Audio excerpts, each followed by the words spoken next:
Hi guys, welcome back to Girl Power STEM Saturdays.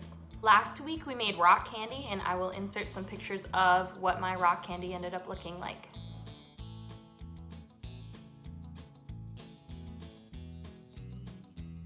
As you can see, I messed up. I think that I put too much sugar in it, so it turned into a syrup. So there were no crystals on it. It ended up being a failed experiment, so just make sure you don't put too much sugar in it. With science experiments, obviously things happen, things go wrong, but it's actually a really good thing that that happens because then you can learn from them. I hope yours turned out better than mine. So last week I talked about making loop gliders, and we're actually not going to do that. We're going to make some ice cream because I saw it online and I thought that that would be a really fun summer experiment for you guys to do. First step to any experiment is gathering all of your materials. First thing you're going to need is some vanilla extract. Next thing you're going to need is some half and half, and not the powder, the liquid. Next you're going to need some sugar. Next you're going to need a smaller plastic Ziploc bag and then a larger Ziploc bag for that smaller Ziploc bag to be able to fit inside of it. I'm using a gallon Ziploc bag for the bigger one and a quart size for the smaller one. Next you're going to need some salt. It can be rock salt, it can be sea salt, it can just be normal table salt. It doesn't matter as long as it's salt. So then I just went ahead and I poured out 1 cup, iffy on if it's actually exactly 1 cup. Obviously you can see it's a little bit more, but it doesn't need to be exact. 1 cup of the half and half into my measuring cup. Then I took the salt and I poured out half a cup of salt.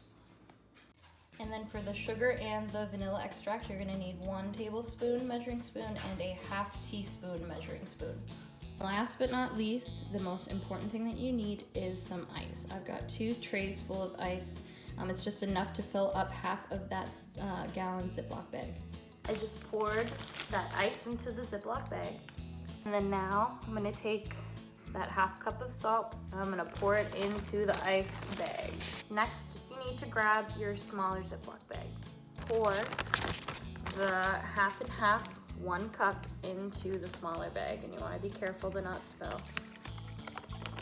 Now you're going to take your teaspoon of vanilla extract and pour it into the bag with the cream.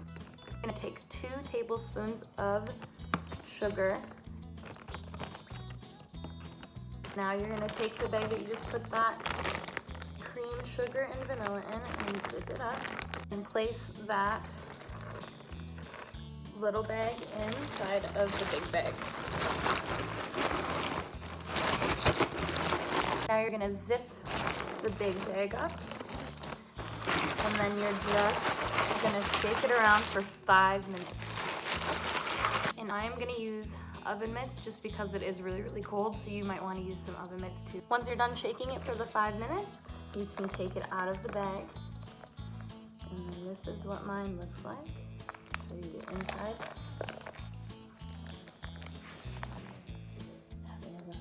There you go. And now you could put chocolate in there, you could put sprinkles in there, or you could just eat it like it is. Okay, now let's talk about the science behind it. When you added the salt to the ice, it forced the ice to melt. Before that ice could melt, it needed to borrow heat from objects around it. This is what is known as an endothermic process. Since the bag of cream, sugar, and vanilla extract were not as cold as the ice borrowed the heat from that bag to make it melt. On the flip side, then, that cream used the cold from the ice to freeze up the cream. As the cream got colder, then it turned into ice cream. You can do this at home. You can double the amount that I used, and you could make even more ice cream if you want. You can do this with friends, family, share it with people.